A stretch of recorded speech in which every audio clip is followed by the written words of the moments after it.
Well, handsy Joe Biden is in trouble, it looks like. The former vice president, some believe to be the front runner for the Democrat Party nomination for the president to take on President Trump. He's been accused of some inappropriate behavior with women and girls. Walker Wildman is with me with Abraham Hamilton III. Walker, what is going on here with the former vice president? Well, it's a candidate for lieutenant governor back in 2014 with the last name of Flores came out and wrote a piece in a paper this past week about how Joe Biden came to campaign for her and behind stage in Nevada for lieutenant governor, and behind stage he rubbed her shoulders and kissed the back of her head or put his nose in the back of her hair, something to that extent. But this is behavior that we've seen Joe Biden exhibit for decades now. Touchy-feely, publicly rubbing his hands on people's wives' shoulders, things like that. And so nothing new here, but it's just interesting how the left is now eating the left when it comes to the Me Too movement. Yeah, in light of the Me Too movement, though, where the Democrats and the left have told us that all women are to be believed since Brett Kavanaugh. Remember, they tried to destroy Brett Kavanaugh with the all accusers should be believed.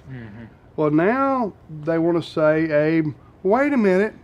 We need to hear out the people being accused. You got what's going on in Virginia, for example. Yeah, I found that to be very, very interesting. I even played on the radio clips from Mika Brzezinski defending Joe Biden, saying that, oh, this isn't a Me Too moment. He's just affectionate and a little bit flirtatious, but this isn't a Me Too moment. And I was thinking, wait a minute, where was this graciousness and consideration during the Kavanaugh hearing? When there was no evidence. When there was zero evidence, in spite in this scenario, we have decades worth of video and footage concerning Joe Biden. And when you think about this, and another example is Lieutenant Governor Justin Fairfax in Virginia, which you have a woman who has accused him of pretty horrendous behavior, but nevertheless he still says it was consensual. Here we got. He's not denying it happened. He's saying it was consensual. And I can tell you, as a prosecutor and prosecuting these types of offenses, those are always the defenses offered that it was consensual. But it seems to me that the apparent standard that's going to be employed is that the Me Too movement line exists if the accused party is a Republican. If it's a Democrat,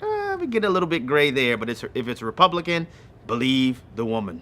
Another thing you got to consider here to me is, could this be, with Joe Biden, other Democrats who are trying to hurt his chances because they want to be the front runner?